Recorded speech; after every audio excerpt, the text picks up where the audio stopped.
Hello YouTube fam, how y'all doing? It's your Uncle Tim. This is Uncle Tim Rants and Reviews, a channel where I rant and I review. And today we're gonna review a movie, Flash the movie.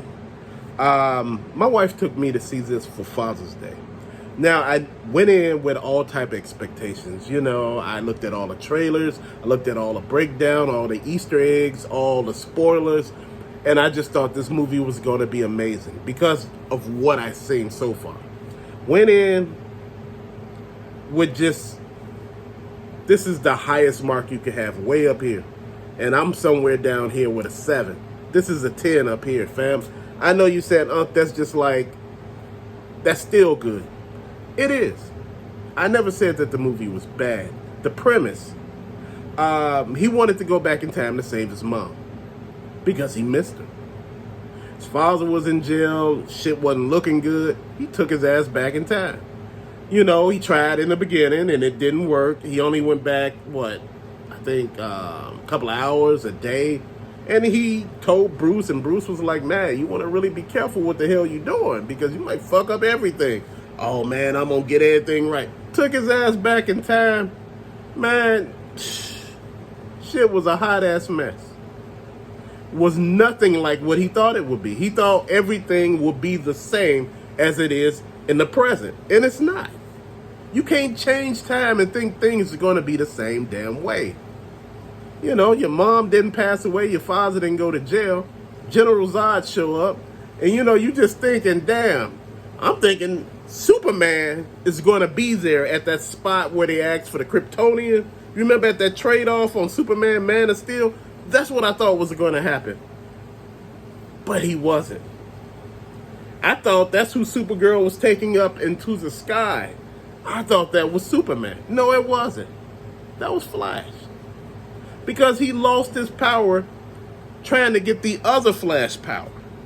Dude, it's too much. Random.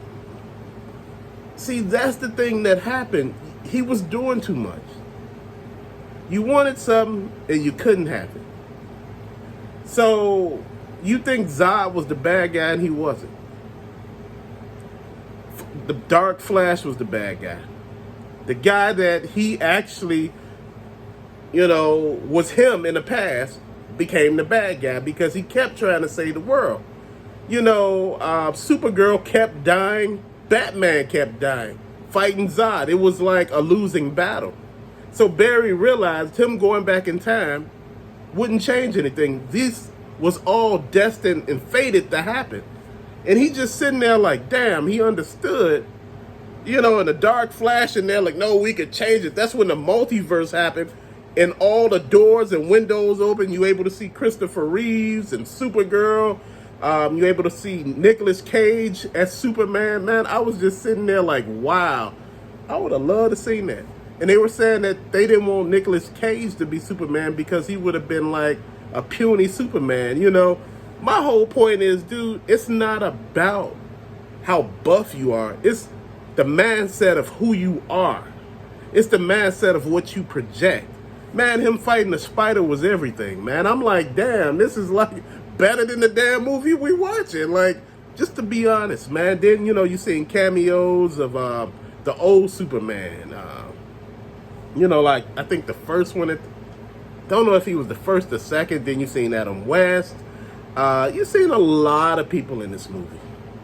But I was waiting to see if I was going to see Christian Bale. And he wasn't there. Michael Keaton, Gotham was good. They didn't need him no more. He was just living his life like a hermit. Shit was all broke down everywhere. And I'm like, damn, what is really going on? You haven't used the Batwing in years, and this motherfucker flying with no problem. One thing that I did like about the Batwing is it was flipping as the ship turned. The middle would stay the same. So, the ship is just turning.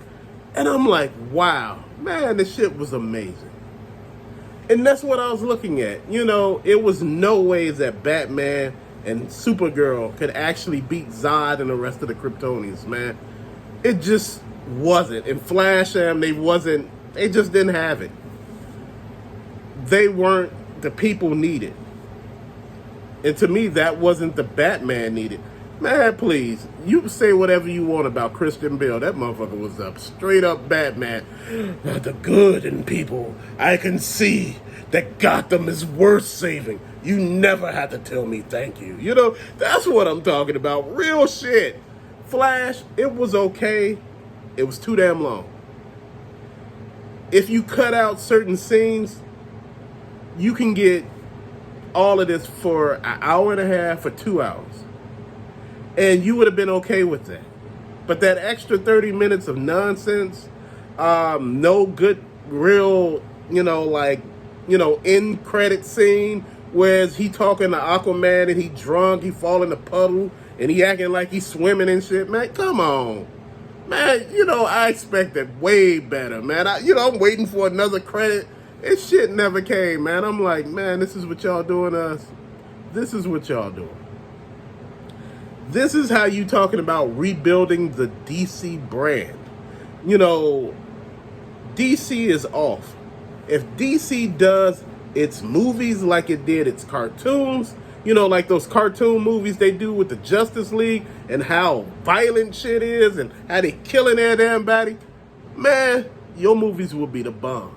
That's what people want to see. They don't want to see all this gentleness. This is why the Snyder Cut did way better than that Justice League thing they had going on with, that weird shit. This is what we all been waiting on, fam. Real talk. And I've been, just sitting here thinking to myself, like, man, it's so many directions they could have went in with this. It's like everywhere that you thought it could have went, you could at least had all the people from the multiverse come and help and do some shit, man. And I'm like, man, you could have had Wonder Woman in here. So you could have did something. He was like, then that means that Wonder Woman was never there. That means Victor never became Cyborg. That means Superman, he died on the way because Zod killed him. He killed the infant and drained him of his blood. I said, damn. Same way he did with with Supergirl. I'm like, you playing. You are playing. I know you like, what's up? It sounds like you hate the movie. Didn't hate the movie. It was just like, it could have been a whole lot better. It could have been better. It was like my wife was over there snoozing so hard, and I seen a lot of other people snoozing throughout the movie, and I'm like, damn, this is where it messes up at. You doing too much. Ezra Miller, I don't think he was the great Flash. I thought you should have had Barry Allen from the Flash TV show from the CW. I thought he would have been a great Flash. Why do we need to recast people that we already got and we're watching? Use those damn people. They already got a built-in following. Use them. Why do we gotta go with all these other strange-ass people? It make you just look at it and be like, man, come on. He couldn't stop talking. He was talking so much. I mean, it was just, you like, damn, it's like hard to keep up. Like, it almost was like Shazam. Oh, man. But I'm going to stop, man. Again, I'm not saying it's a bad movie. I gave it a 7. The thing that got me was it was too damn long for no apparent reason. And the scenes that they made longer, they didn't need to. Man, again, a lot of stuff would explain itself in less than damn 5 minutes apart. Each part only needed 5 minutes. You didn't have to go and give us almost like an hour of pretext. The actual good scenes in the movie, they were only like 30 minutes long. So you try to figure what the other 2 hours were. The whole movie wasn't action-packed. Just wasn't. So this is where you fall at. This is where you tell them they really need to rein it back in and make some of these movies less than 2.5 hours long. Some of these movies could be like they used to be, an hour and a half, 90 minutes, like what I'm saying, an hour and a half shit. Man, 100 minutes, but man, I used to love going to the show before the pandemic, and shows were just, Even, way before the pandemic, shows used to be like an hour and a half, and you'd be okay with that. You go in, you could go do other shit. I watched one movie that was damn near 3 hours long at the show. I think, what was that? Superman, Batman, Dawn of Justice, or whatever. Superman versus Batman. Fam, I sat there and I'm like, damn, it's this long? And we all know that movie wasn't action-packed. It had like an hour worth of action if that's all fit in for right there. Just being honest, it's too much, them trying to build up a backstory. We don't need all that. Like I say, 5 or 10 minutes of it, and that's it. Because you know what? Most people know about some of these characters, and you don't need to go that deep into it. Even for the people, it's like John Wick. You don't go into it. John Wick, they just say one line from the first movie. He's a man of focus, a man of vision, a man of, determination. You say all that, he once killed a person with a pencil. Then, all of this is because they done killed this damn puppy, and took his car. That's it. You see what I mean? 5 damn minutes. Now look at where we at. You got to tell a damn story for damn near an hour just to get us on board with it. And you like, why the hell did we spend an hour doing this? But fam, to later, go check out the movie. I give it a 7. And the 7 is because it's too long. It's a good movie. Check it out. I know I gave some of the spoilers away. But trust me, I ain't tell you shit that you didn't see on YouTube or that you didn't see on TV. And like I said, once you watch it, you be like, damn, he really didn't tell me anything. You'll see. Till later, fam. Peace out.